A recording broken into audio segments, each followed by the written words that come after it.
Hey there, folks. I'm Matt Hansen. And I'm John Johnson. And you're listening to Planes, Trains, and Comic Books. The podcast where we discuss favorites we've reread, both classic and new comics we want to read, and everything else in between. And here's the comic we picked this week. Hey there, everybody. Welcome back to another episode of Planes, Trains, and Comic Books. Today, we are dipping our toe into a fucked up minefield of creepy crime awesomeness, I guess. I don't know. Mind you, this one was technically for one of our Yes. our weekly poll winners. Yes. We had a tie again. Not weekly, our monthly poll. Monthly poll, pardon me. Yes, we had a tie again between crime and, what was the other one? True life. True life. So, those are the two genres that won our poll for this month from our patrons. So if you would like to vote on those Patreon polls and get a chance to weigh in on some of the, or at least one episode that we do each month, so this time we do two because we had a tie. So, like I said, it was on genres. So this week we did a crime book. It's crime because crimes are happening. It's not traditional crime, whereas things are getting solved or it's following like a cop or something. It's just like fucked up things are happening and we're seeing crimes take place. Yeah. And there's some cops in this a little. There's police and they're generally dickheads in this. So, or part of the bad guys. Part of the bad guys. So, we did the book called Red Room, and this is the newest book I think we've done. That's true. We haven't really done anything that's been like super recent. I'm trying to think. Maybe Thor or Miss Marvel were the last. Maybe, but those are even still. It's like what 2015 and I'm saying those are the newest ones that we've done before this, and now this is a 2020 book, I believe. Yeah. So, this is pretty recent. This came out in issues. I bought them all in issues and was very pumped on them when they came out. This is basically an exploitation film from the 70s with a better story, we'll say. Yeah. At least underlying story. There's not like, this is also each issue is like its own story. So you don't have to read previous issues to understand what's going on. Each issue, you pick it up. There's a little blurb at the top that tells you like, this is what Red Rooms are. This is what the book's going to be about. And then they throw you into the story. So you don't have to, go and find back issues every time. You can just find one on the stands and pick it up and you'll be able to read it. And which I kind of like. There's no books like that on the stands right now. Yeah. It's very, very unique for this time. And he did that on purpose. I should also say this is written by Ed Piskor, who we've done books before from. We did the Hip Hop Family Tree. Yes, volume 1. I really enjoyed that too. Like, I Yes. definitely would love to revisit this. I almost said the sequel. The franchise? Or Yeah, whatever? the next ones of those. Yeah. I've read the second one. I have that one. That one's good. I need to get all 3 or all 4 of them, but I just, it's. It costs I have money. too many books and like on my list of things to buy and not enough money. And we're almost in a recession. Something like that. Almost. They haven't said the word. They haven't yet. said the word yet, but sure, almost. Whatever. So save your money now. Yes. Because, don't go buy any big statues or anything. That's why you like, share, and subscribe, because we will still keep reading. We'll still letting you know what is out there as long as the comic industry is still going. You could just write it down in your journal until after the recession and you have money again, and then you can buy it. Yeah. You can go through the list. I love that episode Matt and John did 4 years ago. I'm going to go pick that up. Well, now that the economy is back in action, 4 years later. Comics. Yes. Hey, I went through that. I was going to say, you went through that exact thing. We've been here before. It'll happen again. It'll happen. Hey, it's a circle of life. It's a circle of life. It ebbs and flows. The sun rises and the sun sets. Yeah. All that stuff. Wax on, wax off. Whatever you say. This was like the brainchild of Ed Piskor. I think he wanted to do the most fucked up punk rock, cancelable / bannable books that's been out on shelves for a really long time. And because he did it like himself and through Fantagraphics, it kind of he's got a name, right? So obviously comic book stores want to carry his stuff because it will sell. But when it's like he forced the comic book stores to carry like like horrible garbage or whatever. Yeah. Like, and I mean that in like a good way. Like I just mean like the subject matter is very, very, very mature and very intense. There is nudity. Yeah. There is fucked up murdering on almost every page of this book. He went out of his way to learn, like study anatomy of humans and make everything as realistic while also being cartoony as possible. He went out of his way to show them, like come up with the most graphic things he could to show on the page on purpose, because the plot of this book is, and I'm sure you know about these, John. You know what cam girls are, John? What? No. Okay, yeah. So there's these. I don't have no idea what these are either. But apparently there are ladies who are on these like video chat rooms. They will take clothes off or whatever, or paint their nails. Who the fuck knows? Read stories, and people watching them will pay money and then like offer suggestions or just like to be in the chat and support the artist, we'll say. And so that is the idea behind Red Rooms, except instead of stripping or having a relationship with someone on the internet that you like or whatever, it is having a relationship with a serial killer on the internet. So you get to pay a serial killer to murder someone live. It's basically like a mix of Saw and Cam Girls. Videodrome. And it's Videodrome. That's what I was kind of looking at. That's our Cronenberg reference for the episode. They reference Cronenberg in this. Videodrome is a good example, a good call for that one. Yeah. So if you haven't seen Videodrome by David Cronenberg, go do yourself a favor and check it out. But also know it's very weird, and you probably won't get it the first time. Long live the new flesh. Long live the new flesh. But yeah, so this is definitely an outside of the box idea for a comic. This could never be a Marvel or DC comic, or even I don't think Image would nothing. Yeah, none of the super. I don't think Vertigo would.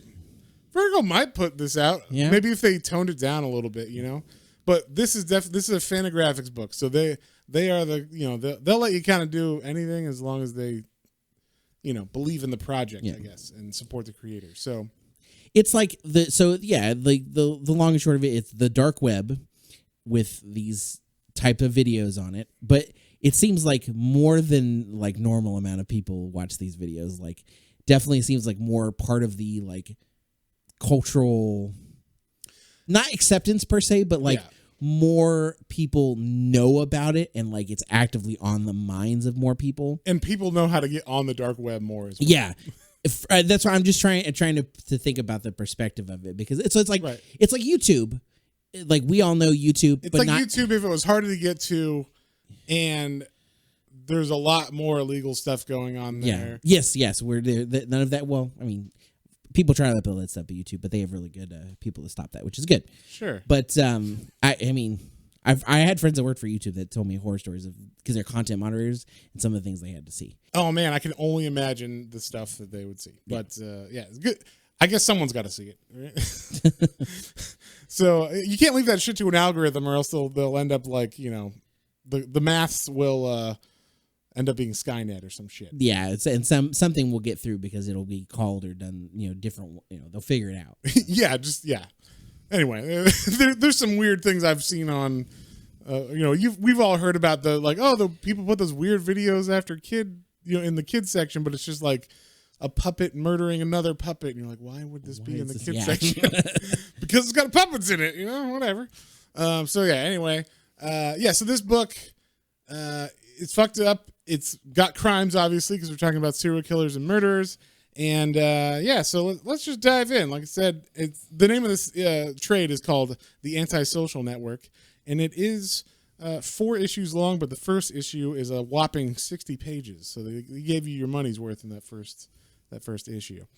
So we start off with a man named Davis, and he works at a police station, right? But he's like a clerk. Yeah, he's a clerk for like the county police, I guess. Yeah, I guess that's what it is. Because the police make fun of him and be like, go back to pushing paperwork or whatever and stuff. So I thought maybe he was like... I thought he was a detective maybe. No, he's not a detective. Yeah, I think Ed said that he was like on one of his YouTube videos that he was supposed to be like a attorney general's clerk or whatever or something. So he works in the police station, but he's not part of the police or whatever. Yeah. So as I don't know if you know this, I mean, a lot there are some serial killers out there who have things like this where they go to cop bars and they're friendly with them, and then cops know them, and then 20 years later they find out, hey, that was the Memphis Strangler or whatever, and it's like, oh my god, I knew Rick or whatever. So yeah, like that's happened with like Ed Kemper, and I want to say like, well, BTK had like he was like some kind of officer. I think he did like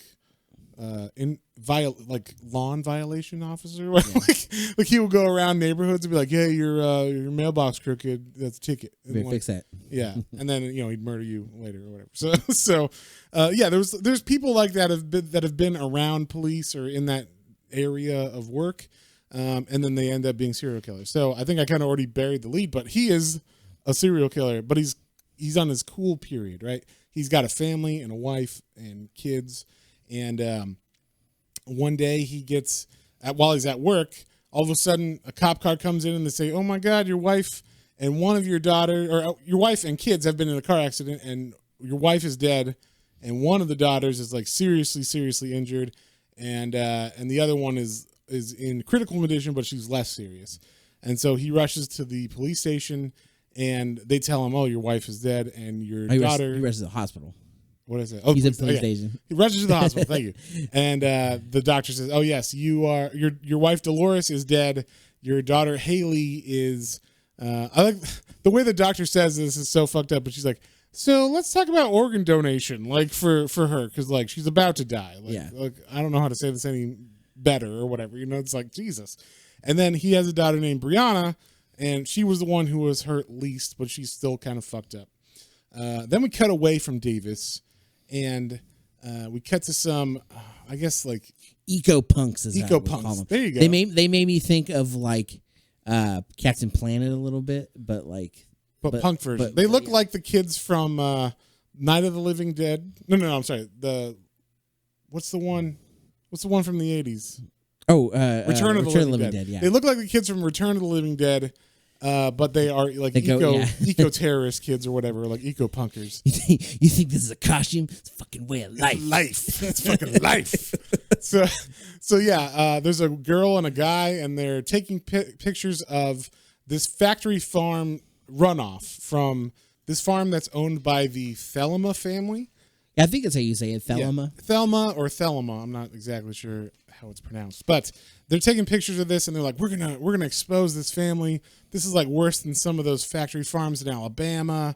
It's gonna be awesome. And while they're talking, the girl has a drone, and she's like, oh, I'm gonna send it up the pipes because there's like these big sewage pipes that are dumping, and I'm gonna send it up the pipes and see if we can see anything more worse in there. Like, I'm assuming that she's thinking she's gonna come out through like a cow grate and see like horrible treatment of cows or something that she can reveal.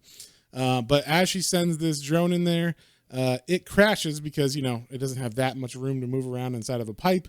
And while she's kind of like, oh, give me another drone to the guy, he's being captured by a guard of the Thelma family. And then we cut to the first of many of the Red Room films. So what the Red Rooms are, they're not live. That's the only difference between, like, I guess Cam Girls or whatever, is they're live. And these are actual videos that they upload to the site. So they film these videos, then they upload them. And some of them are live because well, at least maybe later they do, because there's one they're like, go live. That's true. You're right. Some of them are live. Some of them are uploaded, though, and they sell them like as individual videos. I guess those, they probably do that anyway. Like, yeah, it makes sense. You would have like inventory or whatever that you could sell always, and then you have like the live ones. Some live ones, yeah. You're right. I forgot that they actually do actual live ones. Yeah, because there's a live chat going on. So, yeah, all of these videos they just look like a little screen, just like it kind of looks like old Macintosh font and everything. Like what is it? So what is the Macintosh stuff called? The not Windows, but whatever it's called. Just the Mac OS. I don't know what the... Yeah, I guess iOS 9 is what it looks like. The old school one before iOS 10. Leopard. I don't know. No. It's, way before. Way before Snow Leopard. Way before the big cats. Yes. and the mountains and Yeah. the captains or whatever the fuck. Yeah, it looks like that and like crossed with like AIM. Although I never had a Mac when I was little, so I don't know what the chat function was like on that. So I didn't either, but I used one at school once and was like, I don't like Macs, I like Windows, and then that flipped when Macs got cool in high school. So, but yeah, so we see this chat window with like a video playing, and everything is in Bitcoin. Like the people chatting are paying in Bitcoin, and everything, because Bitcoin at this time, at least when this was written, was worth a super lot. Everybody's paying like 0.0003 Bitcoins or whatever, and then they'll say, you know, like, oh, we like, I guess they don't actually say like do this for the most part. Most of the time they're just paying when they like something that's going on. Yeah. So, and they won't pay when something that they don't like is going on. So the first video we see is of a man who is, what's his name? I don't know what the actual guy's name is. Horace? No. I can't remember the name of the hemoglobin. Okay, so each of these performers in the serial killers in these videos have like their own persona, and that's like part of it. They're kind of like wrestlers or some shit. Yeah. So like they come up with their own shtick, and then they like kill people based on that shtick generally. And this guy's name is Hemoglobin. I'm assuming that means, or Hemogoblin. I'm sorry. And so I'm assuming, you know, he likes to see blood, hemo, and he is putting fish hooks through someone's torso, and then he's kind of making it like a puppet master with their body parts. And so that's like what his shtick is in this video. So yeah, and like I said, this is super graphic. Like from page 3 or whatever this is, like you're seeing, okay, he's putting fish hooks through the skin and, you know, holding it there. And then he takes a knife and stabs it through the guy's lower jaw, but not through his head, just through his lower jaw, out through his mouth. So they're like torturing people on these things, of course, because that makes it fun. And I think you said it best when you said, I tried to read the chats and I got grossed out when there's obviously a woman who was in the chats and she says, I'm so wet right now from like a guy getting his intestines pulled out. Yeah, I was like, okay, I'm not going to read all the chat. Well, because I was like, maybe this is all important to start. No, it's not. I think some of it's just there for aesthetic and yes. So I will say I've read this before in issues, and then I read this for this podcast in a trade form. And the best way to read this, if you are not wanting to be like, what the fuck? Because this is a lot to hit you in the face right away, is just read the dialogue and glance at the pictures. Like, you don't need to read. I mean, the second time through, once you like understand what's going on and you kind of get it better, and you maybe decide, yes, this is a cool story that I want to continue to read, you would go back and then you can read all the chats, and then it's like funnier or more fucked up, or like you could see what he's doing, and there's like a hint, there's like a tongue-in-cheekness to what Ed is doing in this comic. It's not what the people are saying is funny, obviously. Yeah. I mean, John laughed, you know, probably. Oh, wow. Yeah. After the first one I read, and I was like, no, I'm good. I just want to say, John, you know, you could go as like Halloween as the main guy from this, right? Oh, wow. Thanks. No, you could. I mean, you could be like Captain Slaughter or whatever, Sergeant Slaughter. No, thank no, you. you don't want to. That's different. That's a wrestler. Oh, you're right. Oh, anyway, I don't mean that in a mean way. He was also G.I. Joe. That's true. He was. I mean that in a, you have the face, and you know, like you could wear the costume and it would look cool on you. That's what I meant. Like, you know, like I look like when I wore my Jason mask and my work clothes, I looked like Jason, and people were scared. Yeah, it's just because you're tall and like bulky. Some people say that. Some people just tall and fat. That's what they. I'm like Jason in Jason 9. Like Jason Goes to Hell. Before he goes to hell, he gets blown up and he's all bulbousy and kind of bloated. That's my Jason. All right, that's the one I could go at. So, anyway, so yeah, I would recommend if you're reading this comic for the first time, just read the dialogue, understand what's going on in these pages, because a lot of these pages are just, you're seeing a screen and you're seeing some dialogue from people off screen talking. So you're seeing the actual Red Room videos as they play out, and then you're hearing someone in the other room or whatever talking, or somewhere else in the room. And that is what you should focus on if you don't want to go crazy or be like, what the fuck is this? You know? So I didn't know that until after we Reddit, or else I would have told you that, John, because you probably would have been like, Jesus, you wouldn't be as harmed and traumatized as what's going on. But anyway, so we see the guard that knocked out the two or captured the two eco punks. He's bringing them to this house, which is the house of the farm that they were at, the Thelema farm, and he gets buzzed in, and we see that there's a bunch of people. We don't ever see their faces, but they're the family, the Thelema family. There's a woman who is the head of this Red Room video company. There's not just one either. There's multiple Red Room video companies. There's Pentagram Pictures, right? That's what it's called. Mm-hmm. Pentagram Pictures is the one that the Thelema family own, and they have a very specific look, and their look is they kill like homeless people basically a lot because those are easy people to get, and no one looks for them and stuff, and then they're not even necessarily homeless because we find out later that they actually like breed people instead of having actual cows. Yeah. They like just have people in these pens or whatever, and they breed them for these videos, like just for that. And so what the eco punks were looking at earlier, they thought was cow shit, was actually human shit because they don't have any cows on this farm. Yeah. So just a fucked up concept in general. And then we see how fucked up this family is. There's 3 other brothers. They're all named after, the brothers are all named after like Egyptian gods, like Horus, Osiris, and something else. I can't remember. Crowley. Okay, Crowley's not, but yeah, Aleister Crowley, I guess is what he is. And then her name is Mistress Pentagram. There you go. And she's got a persona that I guess she's probably like the face of the videos, like kind of like the Crypt Keeper or something. I'm assuming she's like the logo or whatever that people know her from. So because she's never in these videos herself, but it seems like people know who she is. And so. We see how fucked up they are because the guy that was doing his job and brought the eco punks in, they kill him because they're like, he's the only person who could tie us to those kids, and we're gonna kill those kids in a video. So we got to make sure no one knows anything about them. Then we cut to the funeral of Mr. Davis's family, and so we see Brianna, his daughter, is there, and him. And it looks like a pretty small funeral. Doesn't look like there's a lot of people there. But the police show up, and he always draws the police with like a smug assholeness, which I kind of think is funny. But like it's a funeral for his family, and they're like, "Hey," like just the look on their face is like, "Hey, fat fuck," like you. I hope you're okay, but we're missing you at work. How come no one's pushing papers or whatever? Like they're always always got something to say to him.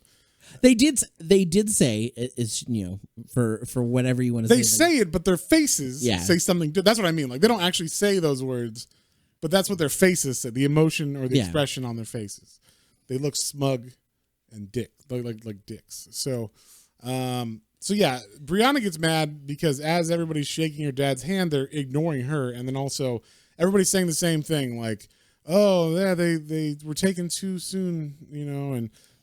Times heals all wounds, and it's part of God's plan, and all this stuff. And so Brianna is very angry, and her dad is just kind of shaking hands, and he's just going through the motions. But they both are left at the I guess gravesite or whatever, and looking at the boxes before they go in the earth. And this is one of the moments that before because we're not. If you're reading this in real time, you don't know that Davis is a serial killer. You're just like, I feel bad for this guy and his family, his daughter and him. And so they actually have like a bonding moment where like you think, he's a nice dad or whatever. This is like a great picture of him because they draw him, or Ed draws him like kind of like it's like the Kingpin. Yes, the Kingpin from Spider-Verse. Yeah. Which is gigantic, and then he's got like a head, like on the top of his gigantic body.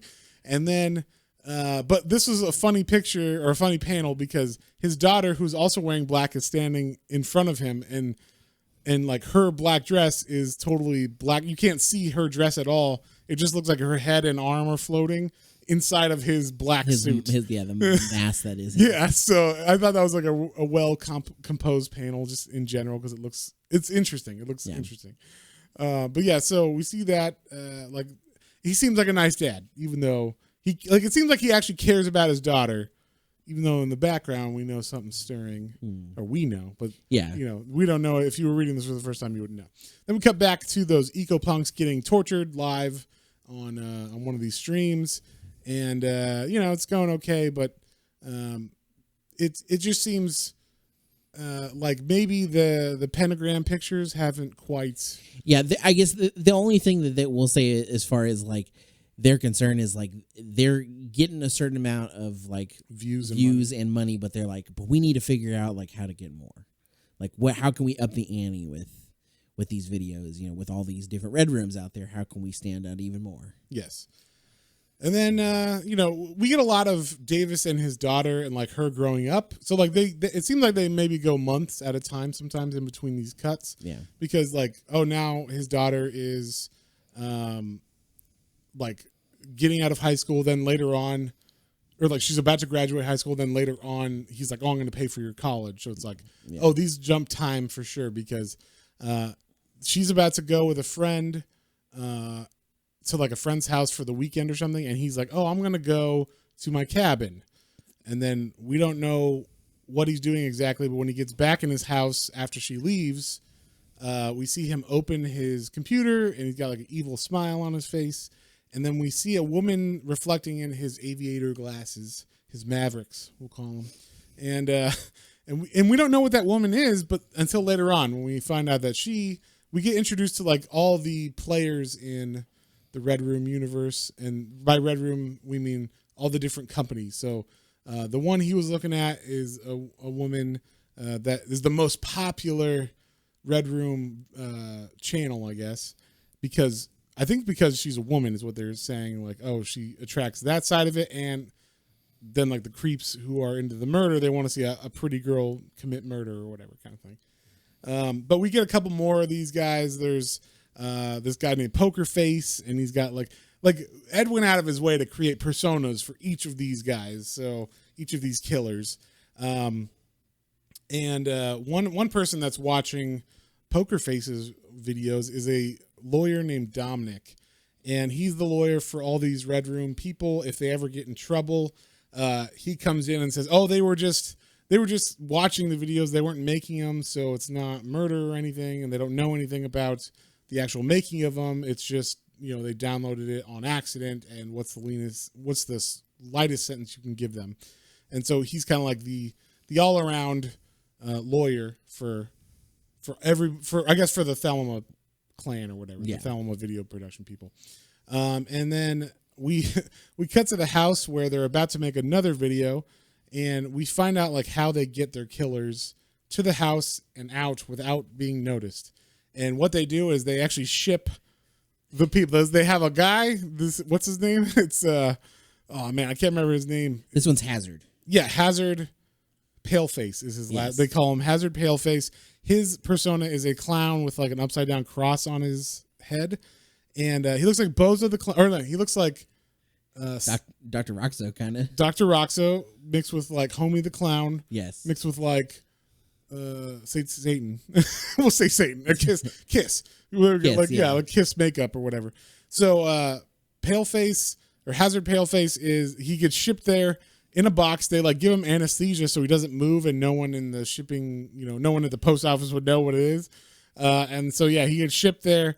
He's spitting out like packing peanuts, which is funny. Like that. It was funny when he opens the box. Yeah, and so he's filming a video, and we see that Pentagram Pictures is having a hard time because even in this movie that he's making right now, he only makes $600 after killing a man by popping out his eyeballs and then smashing them. And they're like, Mistress, what's her name? Mistress Pentagram. Pentagram is saying, people don't like eye stuff or whatever. It's too visceral or whatever. And like, that's why you're not making any money. So she basically says, your time, like she doesn't tell him this, but she talks to another one of her sons, or I guess brothers maybe, and says, his time's up. Like make sure like it goes quietly, but send him away and make sure it's all the way away. All the way. And so that's like we just learn about them, like their family and how cutthroat their business is, but they're not doing too well. They need a gimmick, damn it. They're losing to their competitors, and they can't have that. They're supposed to be like the number one people. And then we cut back to the daughter, Brianna, who is crying to her friend about how her dad seems so like distant, and he's not been the same ever since his wife and daughter died and everything. He spent time away from the family before, but now it seems like he's spending even kind of more time away. He's distant with her too, so she thinks maybe it's her. Yes. And so we get another. Well, we learn about the other companies as Pentagram Pictures, the Thelma family is talking about like how they're not number one and they want to be. And we learn like, okay, there's Poker Face, he's pretty popular.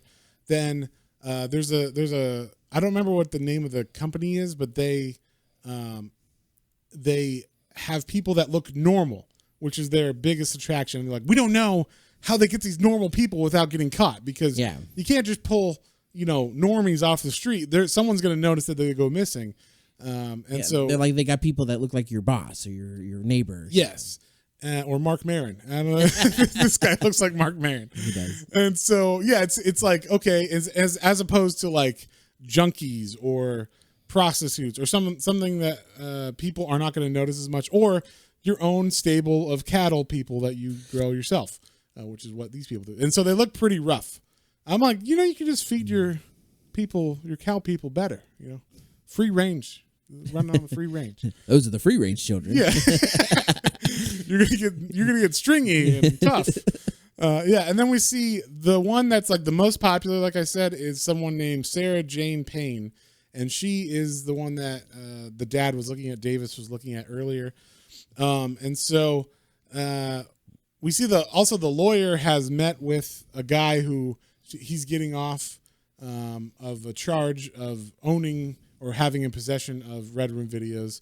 He doesn't get him off fully though. He's like, hey, you're going to have to serve 1.5 years because you had a lot of videos, and it was like basically just intent to distribute or some shit like that. It wasn't just I had a VHS or something. But then we find out that Pentagram Pictures has a new video that they found that's kind of circling. It got uploaded on their software. And it turns out that they put like a virus to be able to track IPs of people who upload videos so that they can find new killers, So someone uploads a video that they think has promise, and it just happens to be our old pal Davies. Yeah, he's at a bar one night, and there's some cop buddies. Well, we should say not buddies, but some cop guys there. They basically end up making fun of him, and he's like, "Oh, I'm getting out of here." And as he's pulling out in his car, he gets stabbed in the neck from someone in the back seat with some knockout juice, and and he gets knocked out. And then they proceed. When he wakes up, he's tied up in chains in the kill room, and he's like, "What's going on?" And they're like, "We want you. Like, what you made has a lot of potential, and we know what you are." And he's like, "You don't know anything. I'm not anything." And he's like, "We know what you." I like that they try. He tried to be like, "Oh no, I don't know what's going on." They're like, "Come on now," and they shove a gun in his face. And he's like, "Damn dark web! I thought this stuff was untraceable." And blah, blah, blah. Yeah. Like, I thought I could get away with it. And then they also have him like call his daughter and like make sure that his story's covered. Like, "Hey, I had to go away for work, honey. Don't worry." And she's like, "You've been gone for 3 days." So like he was knocked out for like 3 days or whatever, and he didn't know that. And then he's like, "Oh no, I'm helping the police with something, and I'm here. I'm totally helping." And then we see that she's at a VHS store looking at the, I guess, legal version of this stuff, which is like the film Cannibal Holocaust. Like her and her friend are trying to find bootlegs of the most extreme videos or VHS tapes. And then her friend is like, "I heard that this guy sells Red Room videos." And Davis's daughter, Brianna's like, "That's fucked up. Like that stuff's like too crazy or whatever. Like, no, we just want to watch Cannibal Holocaust in peace. God damn it." All right. By the way, don't watch Cannibal Holocaust if you care about you love animals. Yeah, don't watch. just FYI. One time, it was a fun story. Me and John were like, let's rent the most fucked up video we can find at a video store, local. It wasn't Blockbuster. They didn't carry that. Yeah. We went to like a local Austin place. This was in 2008 or 9? Something like that. 2008. It had to be like 7 or 8. And so we went there and we're just browsing titles. as you do. And I just saw the name Cannibal Holocaust. I'm like, well, that one won. That's a great. I was like, that's a title. That wins, because what else could be, worse than that? And we watched it, and the second there was some animal harm in it started, we were like, what the fuck? Like we could tell it wasn't movie magic, and that was all we needed. Yeah. So don't watch that movie. It's got bad stuff in it. Yeah. Just for reference. Yeah. There is one interesting fact about that movie is that there is animal harm, and it's very bad. But there's also movie magic people harming it. Yeah, but it looks like for the time it doesn't. No, for the time it doesn't look like too bad. Like Sure. It's still, you could tell. Sure. But apparently, because especially the animal is so real in it, and because it was it was filmed in Brazil. It's by an Italian director. Yeah. They had to they charged the director because there's just kids in this movie. It's probably like the only movie that most of them were in, and they didn't this got seen a lot, and they're like, well, where are these people? Yeah, who are these actors? Did you murder them for real? So he actually got put on trial for murder. Yeah, he had to bring in the kids. Yeah, he's like, look, they're alive. It's movie magic, all right? Yeah.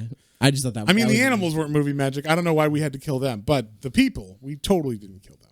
So anyway, that's just a little PSA. Don't watch that movie. Don't watch Cannibal Holocaust. Don't watch that movie in general. It's really boring and long and doesn't need to be watched because it's boring.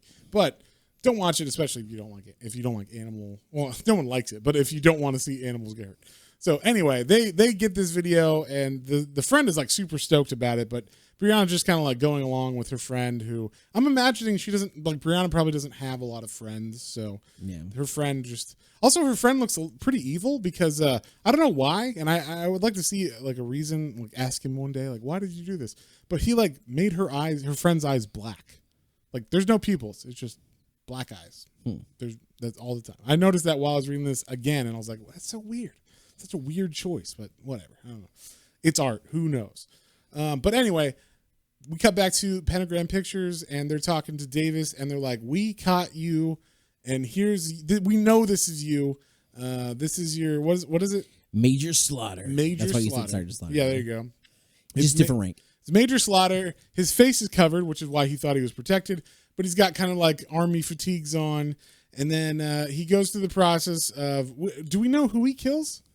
No, I don't think so. I guess he just picks a random person, and then goes to town, skins their face, like says it's like a Halloween mask or whatever, and wears it for a second, and then they were like, that was some fucked up shit, but it's awesome.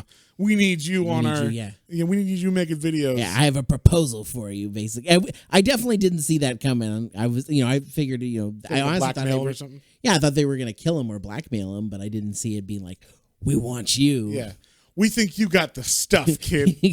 You got talent. Yes. So they take him on a tour through the facilities, and they're like, we want you to make a video today.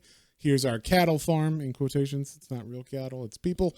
And then, but also we want you to not be Major Slaughter anymore. We want you to come up with a new name. And so he decides on the persona called the Decimator, which will take a piece by piece of you until you're like only left with 1/10 of your body, and hopefully he's still alive is what he's hoping for. Yeah. So it's like a strategic killing, I guess.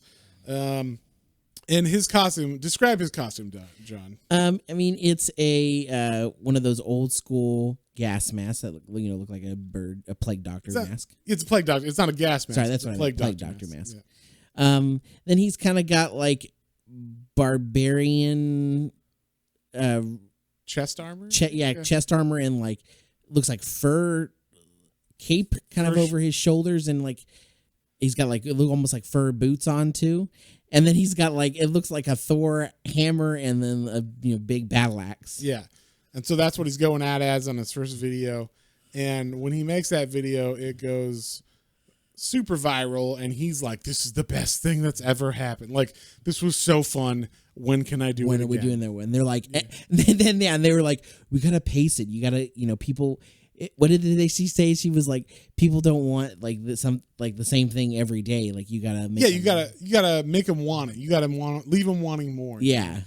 And so then we see the next day he's back at his house, Davis is, and he's throwing up because the anesthesia, I'm assuming is what it is, that he had to take to get sent out of that house. And then I was like, how heavy is that box? Because I don't think we've said what he looks like. He looks like, you know that guy from Office Space who's like, I'm good with people, damn it. He looks like that guy, but add like 400 pounds. He looks like the police officer from NYPD Blue, Dennis Franz. Yes, the guy from City of Angels 2. Okay, that's not what I was going to say, but what were you going to say? Die Hard 2. Oh, Die Hard 2, yes. Yes, much better. Fuck you, McClane. Yes, but like 400 pounds. Yes. Maybe more. On top of what he already weighed. Yes. And so, yeah, he's a pretty big guy. So he's horking up. I like the like onomatopoeias he uses in this, like hork. Yeah. And then he like draws like vomit around the hork and stuff. So it's really gross looking. And so he's throwing up, and then his daughter hears that, and then he's burning stuff outside too, because he's like burning his clothes so that no one can trace it to him. And then the last panel of this issue is the daughter being like, I love you, Dad. Like, you know, I think everything's going to be just fine. Well, yeah, because he's like, apparently he hasn't been to work in a couple days either. And she's like, yeah, they called and said you were a no-call, no-show. And he's like, that's okay. I was going to quit that job anyway. Yeah. Oh, we should also say he made a shit ton of money on the first video, and he's only making more every video. Yeah. So he can quit his job now, and now he's like, oh, I can send my kid to college. Yeah. This is just benefits. I get to kill people, and I get to make financially stable decisions. Yeah. You know, with money or whatever. He's like, but they don't teach you that in school about investing and like growing your capital. Yeah, blah, blah. he basically tells her he made some smart investments a while ago, and now they're paying off. So she's like, oh, Daddy, I can't believe it, when he tells her that he's going to pay for her college, and he already paid for it. In fact, she just has to go. So that's where we leave this family with this issue. Then we go to the next issue that's called Fresh Meat, and we see our boy Davis is kicking it off. You know, he's making more videos as the Decimator. We start off with his most popular, most recent Red Room videos. And then we see what's going on. The reason why who's watching that is the competition now. The competition of Pentagram Pictures is like, what the fuck? Who's this Decimator guy? I can't believe they got him and not us. You know, we need to step it up. We need to find something else. We need to find our own gimmick. So what they do, we find this is the one that finds people who look normal. And so we find out how they find these people that look normal, and how they're not able to, like how the police aren't able to find those people afterwards. So we start off, and I'm assuming it's like Katrina or something. There's a flooded area. Makes it seem like that, yeah. There's a flooded area with a man and his dog on a roof. He's like, oh my God, you know, my poor dog, my pup, the leg is broke. He set the dog's leg, and he's like, we're going to get out of here. Don't you worry. And then all of a sudden a helicopter comes out of nowhere, and they look like they're going to rescue him. But when like they pick him up, they're like, leave the dog. He's like, no, we can't leave the dog. It's my favorite dog. And they're like, shut the fuck up. And they like hit him in the face with a gun, and then they knock him out, and then they end up shooting the dog. We don't see the actual shot. I will say this. Ed did a good job. He made a good decision. He can kill as many people and humans as he wants horribly, but he will not kill an animal in this. He does the opposite of Cannibal Holocaust. Yes. No, yeah. The shot lines up, like, looks like it's going to get the dog, and then you go to the next panel. Yeah, and so you don't see it. So what this company does is they have a doctor who is a plastic surgeon, and they're holding his family ransom. And they're like, you will be our doctor for plastic surgeries and stuff, or else we'll kill your family. And I guess they've made it look like either he left the family. I'm assuming that's what it is. They didn't make it seem like he killed them, or they killed him or whatever. It's like he's dead. They make it seem like he just was like, I have to leave. We're done. And then like he leaves, and then they're protected. And then what he does is when they bring someone off the streets that's a normal person that would normally have people searching for them and, you know, news reports and police everywhere, he does plastic surgery on their face, so when they're on camera, no one knows that that's them in the Red Room video. And so that's kind of what the setup of this is. We see the doctor's family. You know, they're showing him videos like, look at your family. They're great. They're happy. You know, they're coming along. Like they're less sad than before. Like it seems like they're moving on from you, you know? And he's like, okay, I guess that's good. But like, you know, the doctor's super torn up. We see he is actually chained onto like a radiator in a room. So he's not having a good time, but he has to perform these surgeries or else they'll kill his family. And then, this is like the most fucked up part. So, they show him in order to get him to kind of cooperate with them more. They're like, hey, your family, you know, let's look at the newest video. And they show his wife, in like their top window, like in silhouette, because like the light's coming out, and she's with someone, and she's having sex with someone in the video. Yes, the shadows are very suggestive. Yes, suggestive. They're like full on. Well, you don't see anything. It's just shadows. It's shadows, but okay. Maybe she fell. There's no questioning. Maybe she fell and he's helping her up. Yeah, sure. She fell against the wall and he's behind her, grabbing her hips, helping her up. Yes, that's what it is. That's exactly what it is. Okay. So, they show him this and they're like, do you want us to take care of him? You know, he could be in these videos if you want. And he's like, no, don't do that. It's fine. And then we see the kid that they saved, in quotation marks, at the beginning of this. He's got a completely different face now. Looks totally different. You would never be able to figure out who he is. And then they get him ready for the new Poker Face Red Room video. So this is the company that I guess runs or uses Poker Face as their main killer. And so we get like some pretty gnarly. This is like one of the most graphic scenes, I think, of this trade. I think. Oh yeah. Where Poker Face takes like a super sharp machete knife and like stands behind the guy who's being hung by his arms up like on a meat hook, kind of like if his hands are above his head and he's just hanging from them. And so he comes up behind this man who's hanging, and he puts the knife on the dude's chest and he pulls down slowly. Like you're slicing off a piece of bread or a piece of cheese. Yeah, but he's slicing off the block. Chest and abdomen. Just straight down, though. And so it's pretty graphic as his intestines and stuff fall out. And then it opens like, you know, like a flap at that point. And so all the intestines are there. And then Poker Face grabs him and like begins to choke the man with his intestines and all this stuff. It's super fucked up. It's like like I said, one of the most graphic videos on here. Yeah. And then, so at the end of that stream, I guess the doctor is forced to watch these videos as well. So at the end of the stream, the guys come in and like, oh, doctor, it was a success. You saw it, right? Like it looked great. No one's going to know that was the guy we took from the streets. And he's like, hey, you think we could get that guy that was fucking my wife in here? and that's the end of that story. Yeah. It's like a good like twist ending on the end of that. A lot of these kind of feel, because they are like one shots, and they even like he even goes into it a little bit at the end on the last issue, that this is, or it's like an homage to like Tales from the Crypt or things like that, where there's like one story, but there's always kind of like a twist on it that you wouldn't think is coming. Yeah. Because the next one is a very twisty one. We see a man is in prison. His name is Mr. Turks, and he is in prison for developing the website software, I guess, or the platform that hosts these, that is allowing or is able to host these videos with anonymity. So this is kind of like the Silk Road case that actually happened in real life, where there was a guy named Ross Ulbricht who created this internet website on the deep web or the dark web called Silk Road. And it was like basically eBay for anything. So you want to sell heroin on it, you're good, because it's just like this, where it's Bitcoin, it's anonymous, and there's no way to track who's in it, right?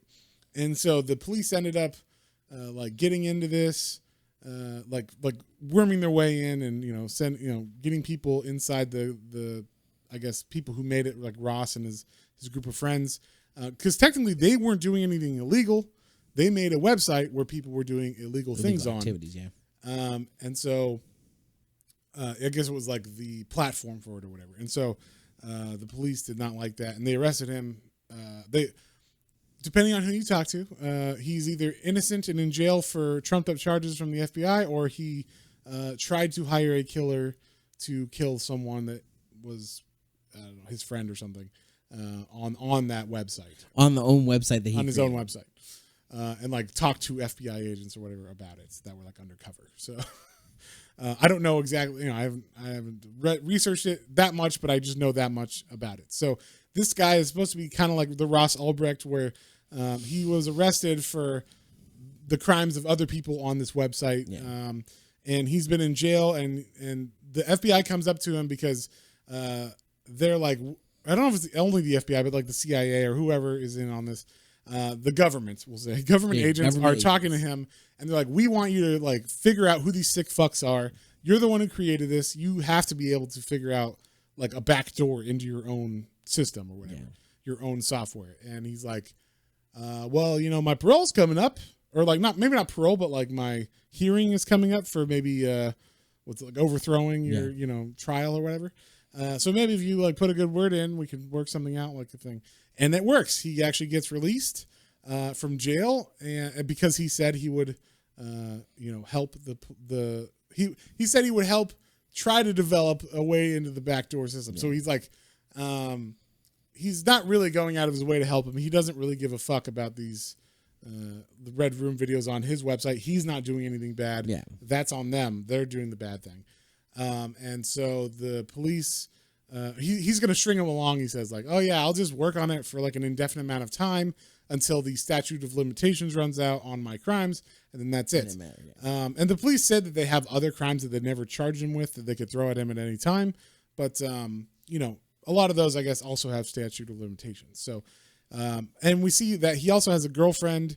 What's her name? I can't remember her name, but whatever. His girlfriend, who is also like she's super rich because she made some kind of app for, I'll say this world isn't exactly our world, as we've already kind of said, where, like we said, people are just more attuned to the dark web and how you're able to get on there and stuff than in our world. But also, and Ed has said this on his videos, that in the Red Room universe, comic books are the main form of entertainment. So like,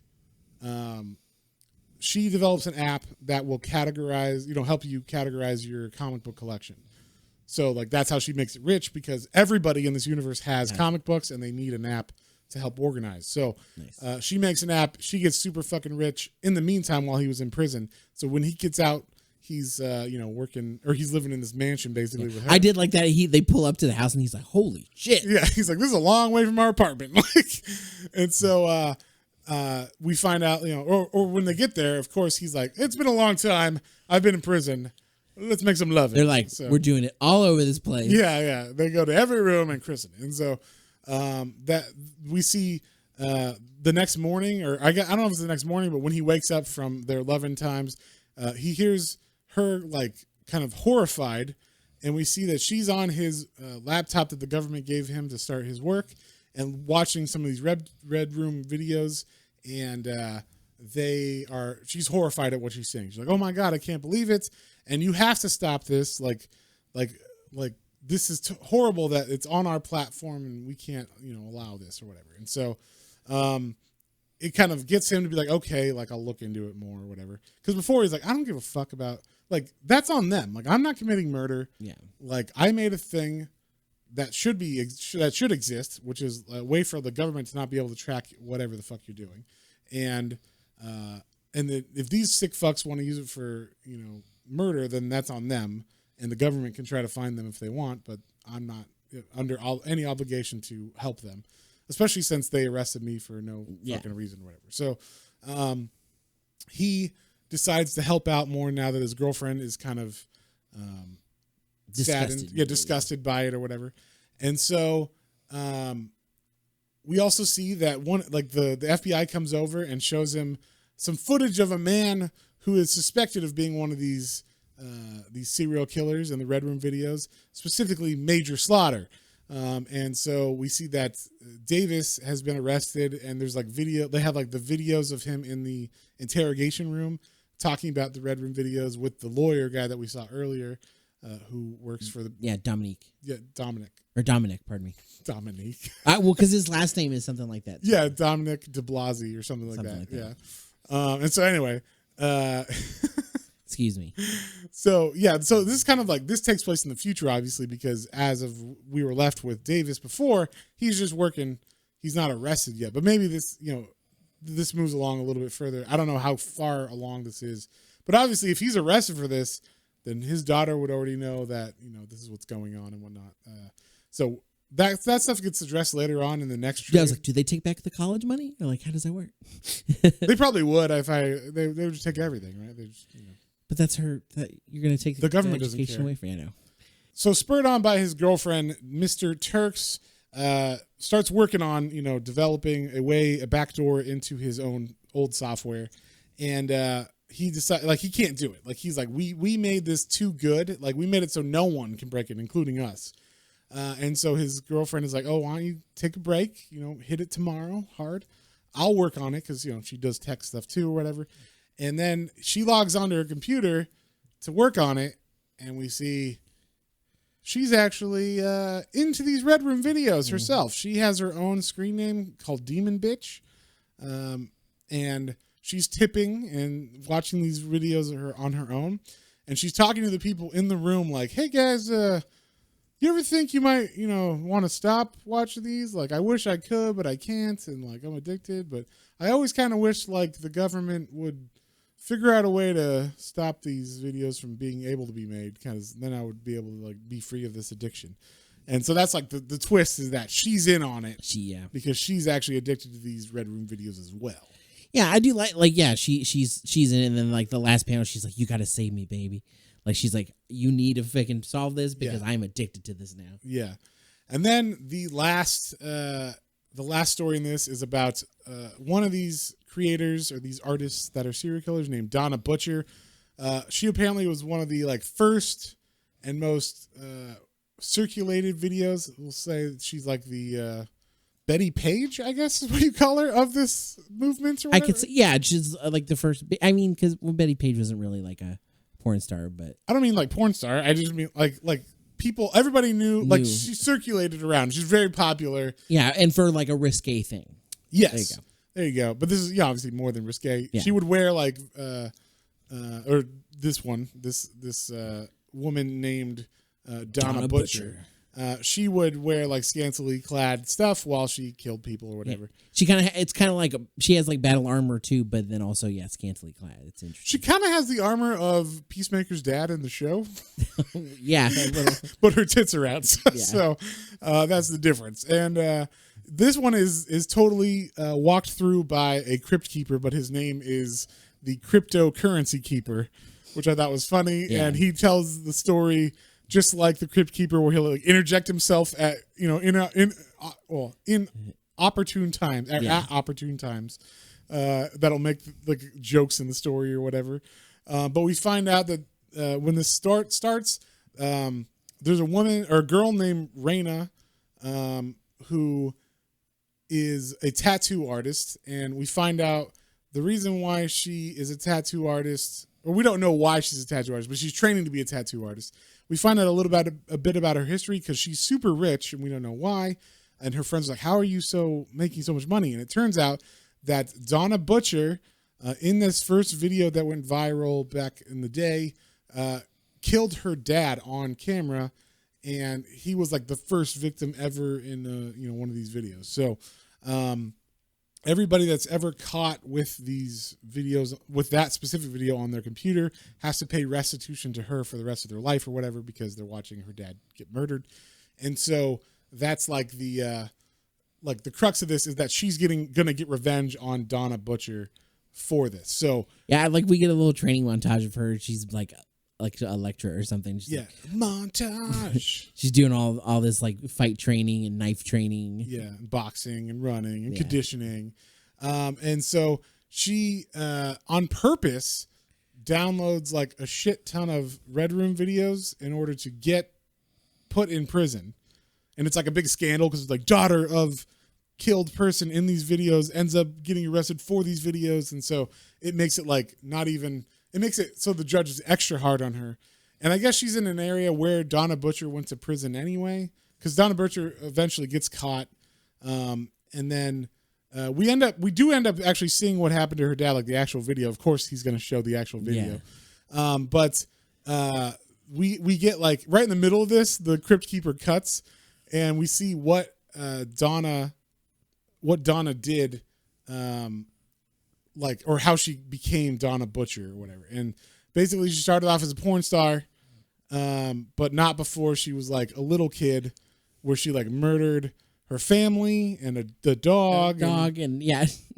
It's like basically like, oh, her parents abused her, like with like, well, I guess they insinuate that her family is super racist and like just like white trash or whatever because they got like Confederate flags everywhere, and then they're about to hit her with like a wood paddle or whatever, like a piece of 2x4 basically, to punish her for something, and then it says like, oh, she only felt good when she played with fire. And then she felt the best ever that one night, and it shows like her parents being pulled out of a burning building dead because she burned their house down and with them in it. And then that's when she started like killing puppies and all this other stuff like that. And that's when she got into pornography. And then they found out that she's willing to go further than anybody else does in pornography because she'll like kill animals in the videos, and that's like a super fucked up fetish or whatever. Yeah, this was another one of those ones that was like he knew when to cut away from the art. Yeah, he doesn't show it, but he does set it up well where I guess earlier they do mention this specific clip where they're like, wasn't there someone who smashed a puppy with a heel or whatever? And they're like, yeah, that was fucked up. They show this. They don't show it all, but they like show the setup for it where she's putting on stilettos. There's like a little puppy that's like heart, like, you know, as it looks at her. Yeah, and then they're like action, and then she's like leg coming down. Yeah, just like speed lines, and oh my god! And then the dog's like, like, and then it cuts away, so we don't have to see it exactly. Then we find out that Raina's dad, the man in the first video, or I guess things escalate for her, so she's now into. They're like, will you kill someone on camera, like a person? And she's like, sure, why not? And then the person that they have her kill is a man that owes money to the mob that's making these videos, and so he, I guess, to like, hey, don't steal from us, and you better pay your debts. They make this video as like a scare tactic, but then when they they hand it out to people to scare them, and people upload it on the internet, and then it becomes like a weird viral thing or whatever that people want to watch. And so at first it was all good, and she's making a bunch of money, but then she didn't pay taxes, and that's how she gets caught and thrown in prison. That's how they get all the rich bad people. Yep. Don't pay your taxes. Well, that's how they got Capone. Capone, yeah. That's how they get everybody. And so, then they cut to her in prison now, and she is looking rough. She's about 300 pounds heavier than she was before. She's missing an eye. She's missing. It looks like someone burned her face. Yeah. On one half of it because she's missing an eye and then like hair and stuff, and the scalp is burned on one side.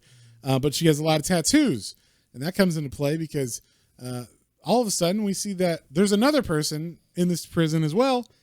It's Raina. She got put in the same prison as Donna Butcher, and we wonder why, and why did she become such a good tattoo artist when she had all that money?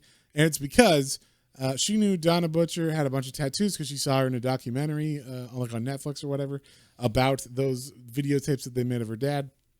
And so she spent her whole life working up to this revenge, where she learned how to become the best tattoo artist that she knew Donna would want in prison, that she got herself in prison. And now she's doing tattoos for Donna, and Donna's like talking to her. And as she's talking to her, we see like Raina say, oh, like, I'm going to take a 10-second break. Just hold on. I need to stretch, as Donna's back is to her getting her back tattooed. And then we see Raina pull out a mop and like hit her on the head. And also there's like a bag of something. I don't know what it is. I guess it was like a bag. I don't know if it was a bag of sand or a bag of like cement. I thought it like, maybe it's something like that, but I don't know where she would get that. It's reflective. I thought it was a bag of water or piss or something, Oh, I don't know, but it's definitely, I mean, it's got to be really heavy. Whatever. She hits her in the head with it, and it doesn't knock her out. Well, I guess it does knock her. I don't know what it had to be something really heavy. So she hits her in the head with a bag with something really heavy that was attached to a broom, and then she proceeds to beat the broom into her until it breaks, and then she stabs the Donna with the broom. And then as she's doing that, all of a sudden we see like flash, flash, flash. She's getting shot on camera, actually, because the other inmates and some of the actual cops are holding their phones up filming this, and they're like, we're going to put this on World Star. And she's like, what? And then it turns out she's making a Red Room video of her own. Of her own, yep. And that's the twist of that one. She hated Red Room videos, and she ended up being a popular Red Room video herself. And that is the end of it. Yeah, and then it shows at the end, I guess one of the other sites gets it, and then Miss Pentagram's like, oh, God, that's good. It's like a real life one. How do because it's like reality TV basically.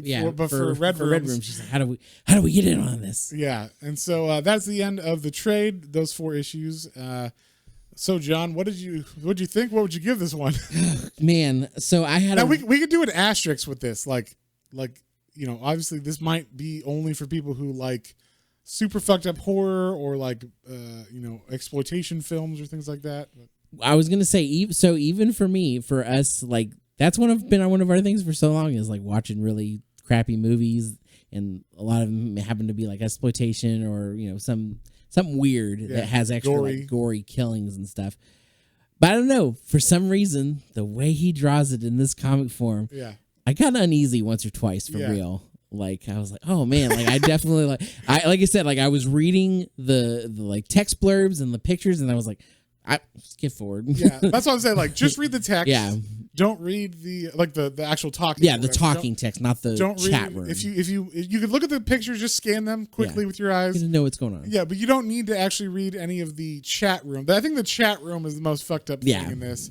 I mean, the art, it's kind of like, there's a little cartooniness in it. It's not like Alex Ross, like full perfect body proportions and stuff. So there is a bit of like, it's like kind of goofy sometimes, but it's obviously of horrible stuff.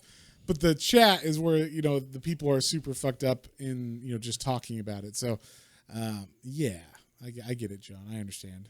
So my only I still enjoyed it, but I don't know. I feel weird. Like I feel like my asterisk on this is not that. Look, the asterisk should be artisticness of it and like creativity. Yes. And then what would you would you recommend this to someone? Yeah. Well, yeah. I mean, I wouldn't be many people I would recommend it to, and that's what I feel bad saying. I really have enjoyed his art overall. Like I like his art style. I think it's really cool. From everything we've read so far, and in particular this, like he definitely he went all out. And like the story was unique for sure. Like I definitely like that. It definitely felt like you said, I kind of got like Videodrome feels from it. Yeah. I got a little bit of Serbian film. Serbian film. Film a little. That's another unfortunate one that Matt has made me watch. I didn't make you watch anything. You loved it. And so just and apparently I didn't watch the bad one. So yeah, you only watched the rated R one. Yeah, not the original. So anyway, but overall, like I said, for the uniqueness of the story and seeing that type of weird grotesqueness in the comic medium, it's unique. Yeah, you're never going to see this anywhere else. Yeah, I mean, I'm really surprised that it got as graphic as it did. You will never see it anywhere else on the stands in a comic book store. I mean, you could probably see this from like an 80s black and white self-published comic.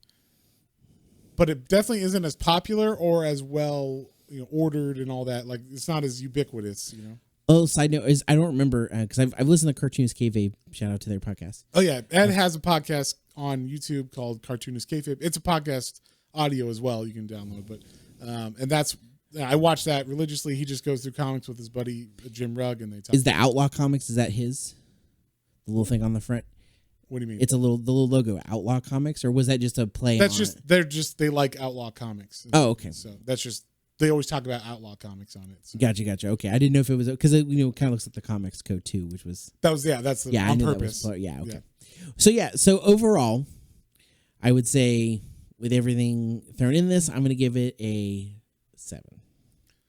No, but you give 2 numbers. You give like the actual enjoyability or whatever. Oh, okay. And then for artistic creativity, I'm grading it higher or whatever. Oh yeah. Well, for artistic creativity, it's fantastic, and I would say 8.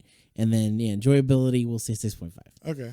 I mean, that's higher than I thought you were going to give. Yeah, no, I thought about going lower, but like as we went through it again together, like I definitely felt a little more confident on it. Yeah.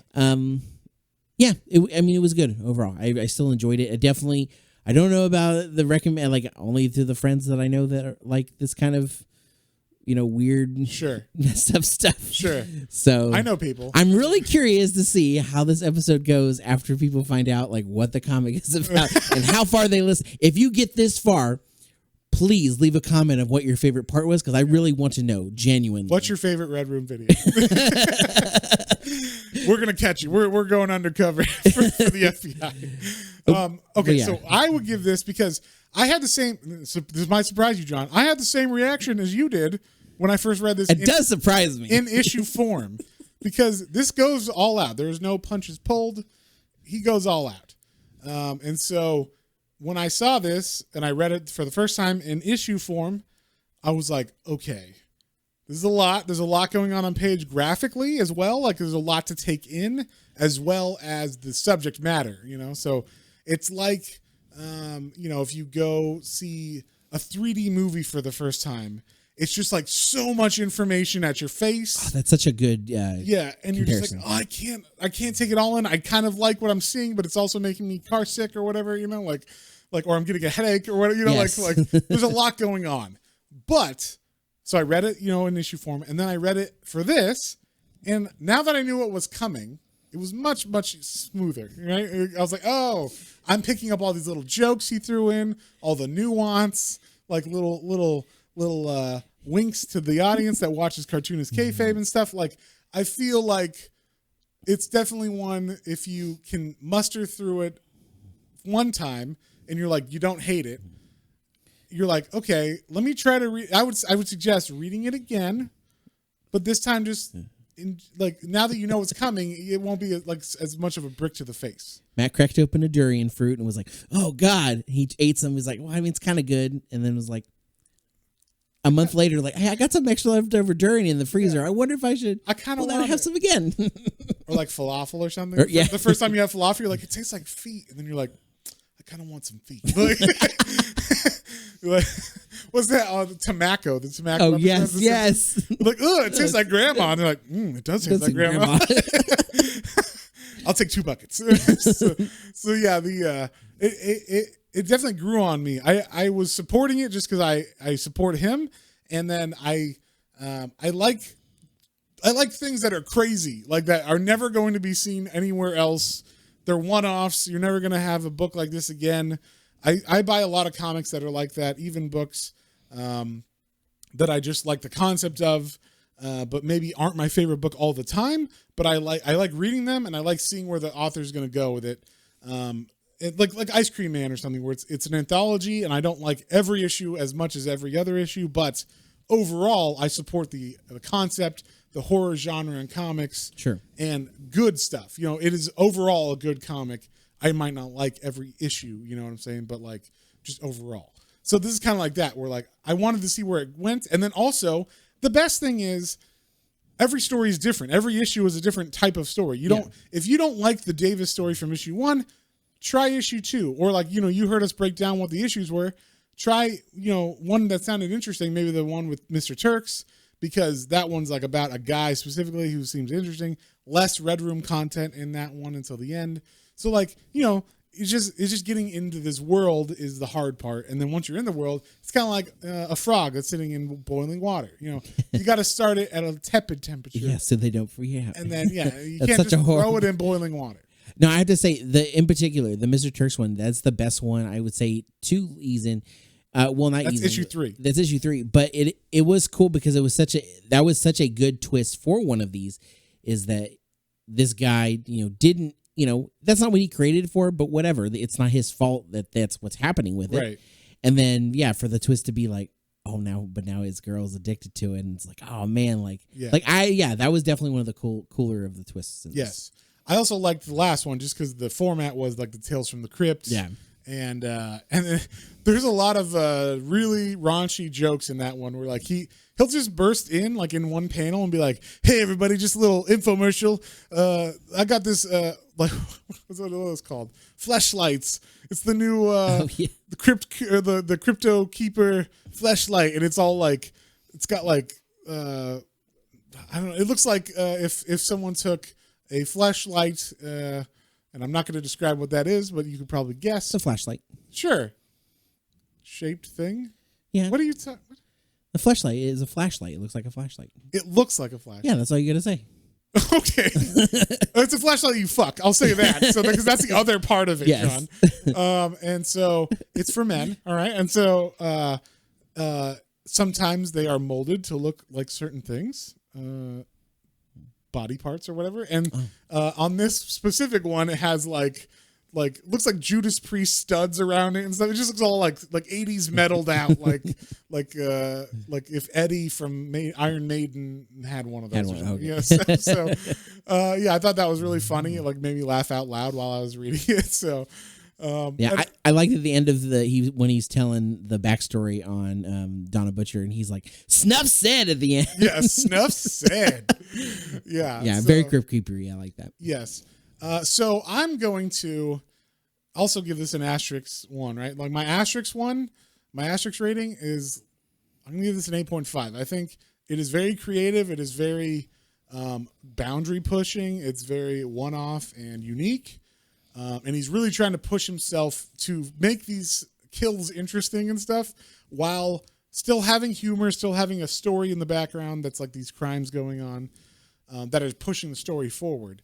Because even though they don't push the story forward like straightforwardly, they like in the background you'll see what's going on with Davis or things like that, so you know what's going on. So I like that a lot. So I'm gonna give this without the asterisks. Like if I just pick this up off the stand, like, what's Red Room? I heard, it says it's banned in 9 countries. It must be crazy.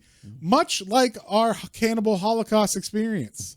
I feel like I would pick this up based on the name and like what the cover is, which the cover is that dude that's getting his chest flayed off with the knife or whatever. But it's like redded out, so you can barely see it because of the line art. So it's okay to have on a shelf at a comic book store, but if you look at it long enough, you're like, oh, that's a person getting their whole like front ripped open or whatever. So yeah, like I think this is for a specific person. Someone who likes extreme things, like they like movie magic and art specifically kind of stuff. They like Return of the Living Dead and Videodrome and those kinds of movies and stuff. Hell, if you like Cannibal Holocaust, you'll probably like this movie, this comic. Although, like I said, I wouldn't recommend watching that movie. There's better movies of that era that you could watch, like Zombie. Zombie's a much better version or movie that is also an Italian movie. Yeah, Zombie also has fun. Weird gore horror, but it's not actual. A zombie fights a shark in that movie. Yes, and the shark does not get hurt. Yeah, so that I know of at least. So it didn't seem like it. This dude fights a tiger shark underwater in a zombie suit. If you haven't seen Zombie, it's fucking crazy. Go see it. Yeah, I like that one actually. Yeah. It was fun. Italians in the 70s were crazy. That's all I know. Mamma mia. Yeah, mamma mia. Go kill that shark. Or go fight that shark. You're getting paid dollars. Go kill that shark or go fight that shark. Like I said, they don't kill the shark. They have a man in a zombie suit fight a shark underwater. With the shark is actually biting the man. So like it's pretty crazy. Anyway. So yeah, I feel like there is definitely an audience for this, but it is not your normal comic book audience. I think if someone who reads Miss Marvel or whatever were to pick this book up off the shelf, first off, I don't see why they would. But if by chance you're like, I heard people talk about Red Room, how bad could it be? Like, this is for like those people. This is what I'm thinking. Like the person that would do that is like the person you've heard of the icebergs, right? Like the video lists where the tip top is like, oh yeah, it's like, oh, fucked up movie iceberg list, and then the top is like, you know, Charlie in the Chocolate Factory or whatever, and then like the bottom is like Faces of Death 25 or whatever, and it's like, what the fuck? Actually, worse than that, but like, this would be like someone who thinks they're getting something from up top because they have no idea how hardcore something can be. Yeah, and they pick this book up, being like, yeah, I'm gonna be one of the cool kids or whatever. I'm gonna push my limits. And then they jumped in the deep end. I'm going to say that. So they got some of the iceberg that was below water. I don't know if it's at the bottom because it's definitely there is a cartoony. There's humor to it. There's a story elements and everything, but it's definitely not for your average comic book reader. We'll say. Yeah. But hopefully, you know, people could hear us talk about it and get the story and enjoy that at least. So I'm going to give the non-asterisk version grade. I'm going to give that I think a 6, because I don't think it's very. I wouldn't hand this to anybody that wasn't like a good friend or someone I knew was like, oh, you like fucked up movies? Check this shit out. Like, or you like weird underground stuff or whatever. You like Gigi Allen music or whatever. Like, here, check this fucking comic out or whatever. So, I just feel like it's a little too hardcore for your normie or whatever. Yeah. But if you can look past the. Do you love the MCU? You should totally read Red Room. I think they're gonna. Isn't the MCU gonna make a Red Room show on Disney Plus? Wow. Yeah. So I don't think that's gonna happen. But hey, I hope it does because Ed, get his name out there, make some money. But I like the fact that he's at the tip top or like one of the pinnacles of his success where he made like Hip Hop Family Tree. He's got all this straight cred. He did the X-Men. He did the X-Men Grand Design books, which took like 180 X-Men issues and condensed it into like 3 issues of comics. So if you ever wanted to know everything about X-Men, but you didn't want to read 300 issues of X-Men, just read these 3 issues and you get like from 70s to 1990s history of X-Men in 3 books. So he condensed them all into that with his art style. And he redrew like famous panel or, covers and stuff and panels and in his style and stuff. It's very, very cool. So he's coming off of that success and he's like, you know what I want to do? A book that probably will not be able to be on bookstore shelves. And I think I can make it work because I have a YouTube channel now and people who like us or whatever. So I appreciate that he's willing to risk that or like do that kind of a thing. And, it is definitely like an artistic expression thing because, to draw the anatomy in this book, it's a hard thing. Like, yeah. I mean, you might think, oh, you're just drawing like guts, but like to draw them the way he draws them, which are pretty anatomically correct, and to make it look good is really hard to do. So I feel like this is a very pushing artistic challenge for him, and also to make the story interesting and tie all that together, and also have every issue be a standalone issue that you can pick up and read and understand what's going on. So there's a lot of stuff he's challenging himself with. So I give him that. I give him credit for that a lot, and that's what the asterisk rating was for, an 8.5 for that. But just overall, I don't think you could give this to someone. Grandma ain't gonna pick this up off the shelves and give it to their kid or whatever. Hey, if you got a metalhead kid, that's like 18 or 17 or whatever, be like, here, read this fucking thing. Like, this is crazy. You might be okay with Do you have a kid drawing on his notebooks with little knives of yes. blood and Is stuff? there a kid that's like, what's fucking awesome? And what if Iron Maiden's Eddie came in and then like took a knife and was like down someone's front and then like if his intestines fell out and flayed everywhere? Yeah, that'd be awesome. Be fucking awesome.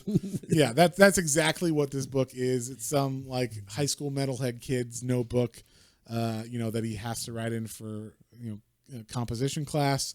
But he makes sure he adds all the like Metallica symbols and Slayer. There's doodles all over that, and the teacher saw it. Yes, exactly. So with that being said, John, what are we reading next week? Next week, we are going to jump in. It is Shark Week. It is our favorite holiday, yes. Shark Week. and this is probably the only year we're going to do it because there's not a lot of comics about sharks. Yeah. Or there is ones, and I'll be like, Matt, what's that one? He's like, oh, you don't want to read that one. That's well, what we could do? We could do that. I'll have to read ahead and find one that like works. There's some European shark comics that have really great covers that every time John sees it, he forgets he saw it and goes, "What's that?" I am such a sucker for I am the demographic for really cool comic covers. I'm like, "Oh, what's that? That's cool." And Matt's like, "That no, that's garbage. Yeah. It's garbage inside." Anyway, we're going to be reading the updated version of one of the ones that we jumped into a couple months back. Last year. Was it last year? Last year. Wow. So we are going to be reading the new and not improved, but the new version of possibly improved Hookjaw, killer shark with a hook in his fucking jaw. Yeah, and he's got a revenge, not fantasy, a revenge to have on you. I don't know. Yeah, he's got a grudge. That's what I'm saying. Say he gets that hook stuck in his jaw, and he knows it's there, and he uses it. Not only does he want to eat you with his jaws, he knows that hook is there, and he will use the hook as a weapon intended. As a fucking weapon. Yeah. So if you haven't listened to that old episode, definitely go back. We'll make sure to link it with the new one so you can check it out for sure. Because it is a blast. It is a fun British. It's one of my most favorite comics that we've read. I had to go find it in hardcover because it's out of print and it's a British comic, and it's hard to find. And I was like, that's something that I'm not going to be able to find after a while, because who knows when they're going to reprint Hookjaw Volume 1 again. You know? So I found it. But this new one is an updated version that came out also in Britain, but like in the mid 2010s, so like 2015-ish era. Okay. I did read part of the first issue and was like, okay, we'll see how this goes. But yeah, next week we're going to read that. And then the week after that, we're going to get serious from Shark Week, and we're going to read Mouse. One of the, that's for the True Story graphic novel poll winner. And speaking of poll winners, just a shout out to our Patreons. This one goes out to Hoku, this episode of Red Room, because she was the one who wanted crime stories. I hope you were ready for it. I hope you're ready for it. And then shout out to Otaku Mike, who wanted True Story, so that's why we're doing Mouse. So hopefully he hasn't read that, or if he does, he doesn't mind us doing it. So, but that's one that needs to be talked about. It got some publicity recently because it, I guess, was on a banned book list for some school library or something. I don't know. Something was weird was going on, but who knows? But yeah, it's about the Holocaust. It's the true story of Art Spiegelman, the author's father in one of these work camps or death camps. I guess death camps. Death camps, yes.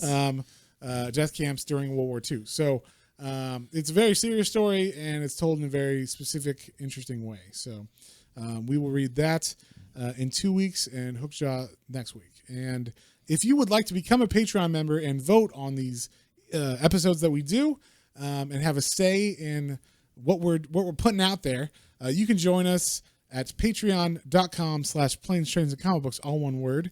And you can sign up we have a couple tiers. There's one that is just our basic blue and gold tier is what it's called.